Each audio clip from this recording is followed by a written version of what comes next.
So postpartum depression is depression that occurs specifically in the postpartum period, so within the first year of an individual giving birth. Early signs are difficulty bonding with your baby, sometimes difficulty sleeping, difficulty eating, not really enjoying things that you enjoy during pregnancy, and then also not really enjoying your baby. Sometimes it manifests with anxiety, sometimes it can manifest with irritability, and then sometimes just like an excessive amount of sleep. Now, a lot of new moms, new parents are fatigued a lot, but it kind of differentiates where it's just excessive wanting to sleep and not wanting to get out of bed. Postpartum depression is diagnosed by a healthcare professional, OBGYN, midwife, sometimes by your infant's pediatrician. A lot of times we use a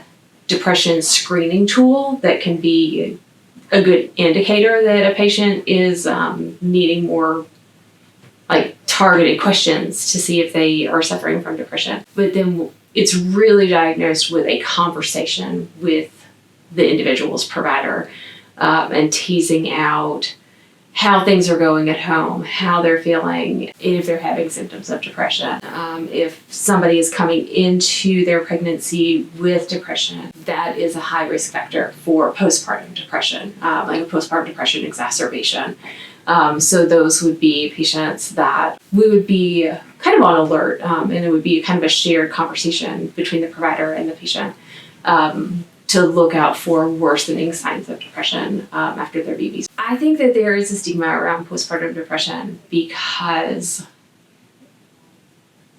if you look at the media, if you look at like what is portrayed, either social media, on TV, online, wherever you look, the early stages of parenting are supposed to be the happiest time of your life. That's what's portrayed. That's what you see on diaper ads, in like baby clothes ads. You see moms cuddling with their babies, parents cuddling with their babies. And when that is not your reality, it's hard to verbalize that. And then also many individuals with any type of mood disorder, whether it's a perinatal mood disorder or whether it's depression that was diagnosed outside of pregnancy, struggle with a lot of guilt because they have a hard time understanding and really reconciling why are my emotions the way that they are. So I think it's just a lot of misunderstanding both in society and then also the patient themselves not having the tools yet to understand why they're feeling the way that they are. Within Radford and the New River Valley specifically, there's not a lot that is this area specific. We have New River Valley Community Services, and they see patients with all types of insurance. They do see patients with Medicaid, and they would see patients for counseling, and I believe they also have psychiatry on staff. One of my favorite resources within Virginia, and they also have an arm within the New River Valley, is Postpartum Support Virginia.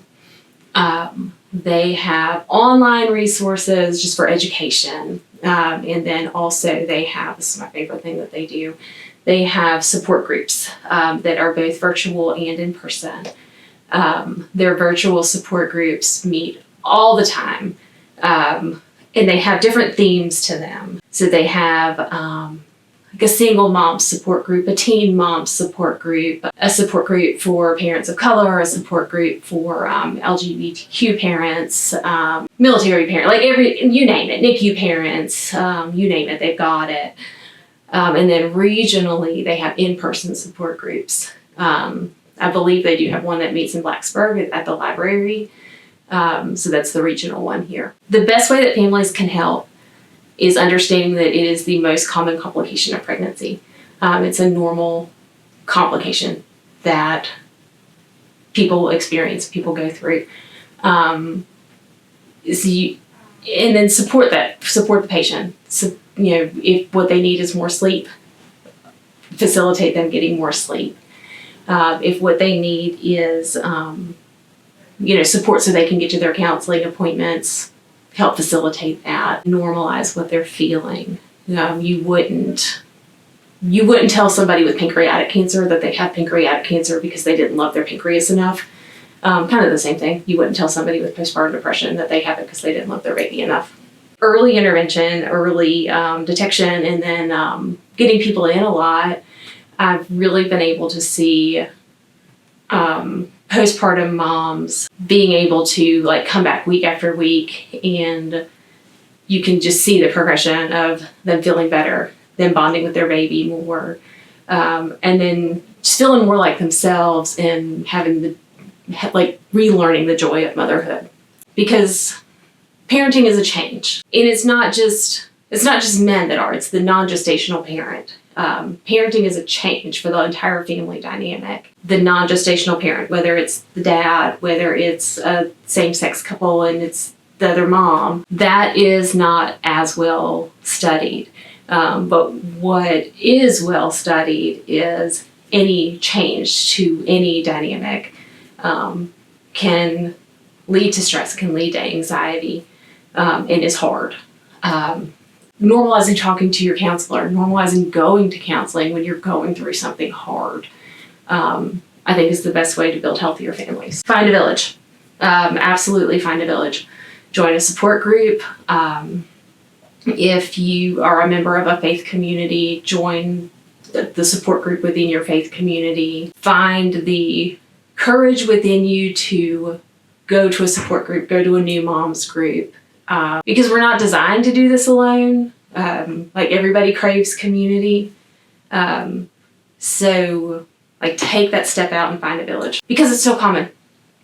It is so common, and the more it's talked about, the more it's normalized, the more people will get help. What we do, or my role as a midwife, and I'm sure that my physician colleagues do the same thing. We screen for depression, postpartum depression, many times during pregnancy. We talk to patients about what's going on in their home life, so it doesn't catch us off guard when somebody comes in at their 6-week postpartum appointment, and we find out then that they're a single mom. That would be devastating. If we've spent 9 months with somebody and we find out 6 weeks after they've had their baby that they have nobody. So we intervene early to connect people with the resources as early as we can. A lot of times barriers are socioeconomic related. Number of counselors that take Medicaid are limited, and often are at capacity and have a waiting list. Sometimes counselors that take Medicaid don't do telehealth, and if a patient doesn't have transportation, it's hard to get to there. It's hard to jump on a virtual telehealth support group if you don't have internet access. You can't get to a support group if you can't get there. So just things like that. When you're in a low resource situation and your physical needs aren't being met, it's hard to meet your emotional needs. Baby blues are transient. Because again, like we talked about earlier, bringing a baby into your situation is a big change. It's a whole new person. So it's normal to just have some transient angst and stress, and then there's a whole hormone fluctuation that goes along with that. But if that persists beyond 14 days and 14 days at the max, or if it's severe, or if you don't want to get up, take care of yourself, take care of your baby, that's when you really know that something else is going on. And we really educate our patients that's where that kind of line is. That's where it's different. So affecting the life of the mother, you function at your peak when your mental health is at its peak. And then when you've got your family, when one person in the family is not functioning at their peak, the whole family's gonna not be functioning at their peak. Now, then that can go on for a little while, because that's what a partnership is. When one person's not functioning well, the other person picks up and helps. But you definitely need both of those people to be functioning at their peak. And then it impacts the infant because when you have a mom that is depressed and not functioning at their best, that impacts bonding. At postpartum depression is extreme, can lead to maternal suicide, and then that has devastating effects. So that's why it's important to intervene early. Talk to your family, talk to your healthcare provider, talk to your partner if you feel like you're struggling. It's normal. We can help. That's really it. It is a normal, expected complication of pregnancy that you don't have to suffer with alone.